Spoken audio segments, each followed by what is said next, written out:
Dale, it's always good to see you. Always good to see you, Chris. Yes, sir. Yes. It is a blustery day here at the Dixon. What do you think about that? It is. It's March winds, right? It's March winds, right? Yeah. Right. So, yeah, we're going to talk about magnolias, right? yeah, this is, you know, a lot of people are familiar with the classic southern magnolia, the evergreen leaves, the blooms that are sort of sporadic all summer, Right. very fragrant. They take up a lot of real estate, but beautiful nonetheless. There are some smaller forms like Little Jim and some others. Yeah, I like but this time of year, it's hard to rival the beauty of the deciduous magnolias, and there's a whole host of them. The star magnolias, Magnolia stellata, they tend to do real well for us here in the Mid-South. And then you have the saucer magnolias, which are the soulangeana types, big goblet flowers. Our friend Felder Rushing down in Mississippi, he jokingly always says that whenever the magnolias are freezing, or whenever the magnolias are in bloom, it causes a late freeze, like it's kind of a cause and effect relationship. But they do seem to get zapped by the cold quite a bit. Our neighbors across the street have an amazing collection at the Memphis Botanic Gardens. This is one that's showing off. The wind is taking care of the petals really quickly though, so it's fleeting. But this is one of the little girl series. I believe they were bred at the National Arboretum, and I was trying to determine these were planted before I arrived. I've been here about 15 years at the Dixon, and this is either Jane or Ann, and I think consensus is that it's Ann. With these dark petals, and then they fade as they go. Yeah, those are pretty though. They're actually not petals; they're tepals on magnolias. But anyway, so yeah, it's glorious in the spring, and it's deciduous. It loses its leaves, and you have these fuzzy buds that form in the fall, and those carry through the winter, and then you're blessed with these beautiful blossoms in the spring. I love the deciduous magnolias. Yeah, they are pretty. And it's kind of white or a lighter color on the inside of the tepal. For culture, you probably keep it out of the hot afternoon sun, but I think morning sun is best for them here in the Mid-South. We're a little warmer, but this plant grows all the way up into New England, so it's a perfectly hardy plant.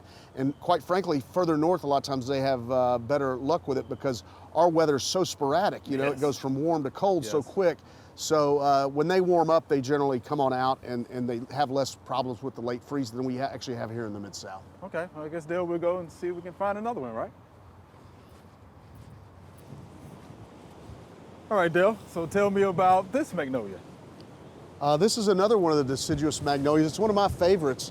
This is Magnolia Elizabeth, and it was the first bred yellow magnolia, and it was bred for the yellow color by the Brooklyn Botanic Gardens. Oh, wow. It's named Elizabeth for their director emeritus, Elizabeth Schultz. She was with the garden for a long time, and I was actually at the garden several years back, and she was still coming in and volunteering because she felt so passionately about the garden. So she dedicated much of her life to the gardens. But so what a fitting tribute. Magnolia Elizabeth, and they got the yellow from a native Tennessee plant. Do you know the cucumber tree? Yes, I do. Magnolia acuminata.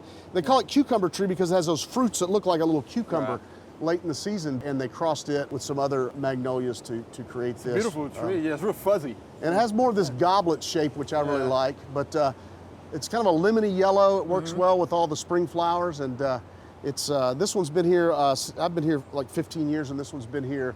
It was planted probably 5 years before I got here. So it's not a fast grower, and so this is kind of a mature specimen for us here in the Mid-South. But look at the little fuzzy. Yeah, it's so fuzzy. That's the fuzzy buds I was talking about earlier. You can see it's kind of like, and those kind of break off when the flowers emerge in the spring. But really just a glorious tree. Then it has a kind of a matte green leaf the rest of the summer, but now is its time.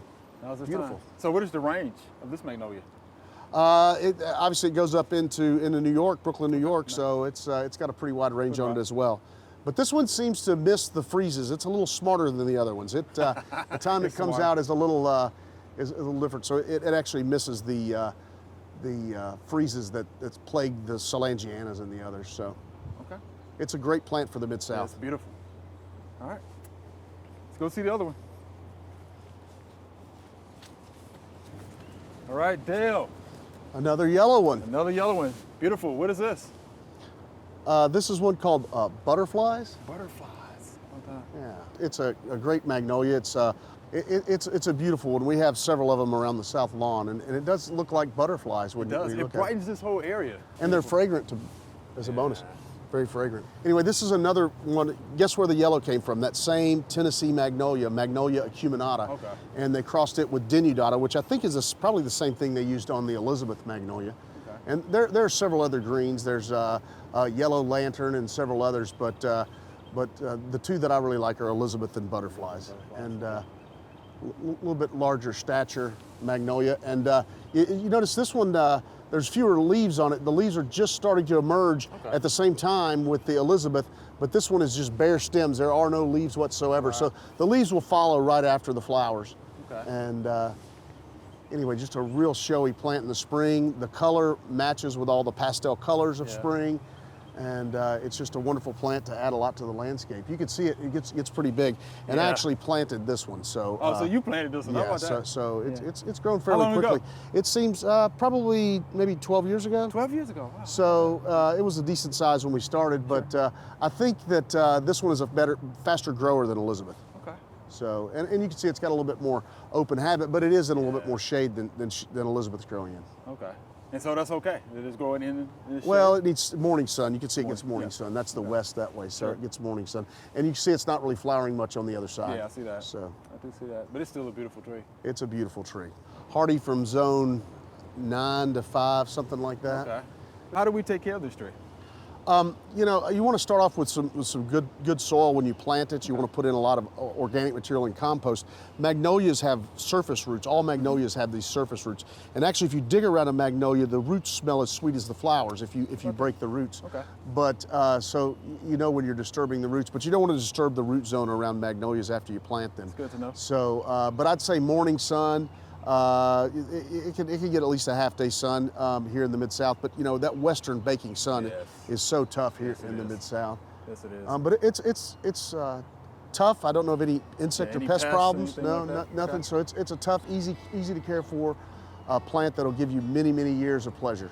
Many years of pleasure. I can tell you like this magnolia. Yeah, I do. Good deal. Thanks for watching the video. I hope you enjoyed it. To find out more information on this topic, just click on the familyplotgarden.com link in the description.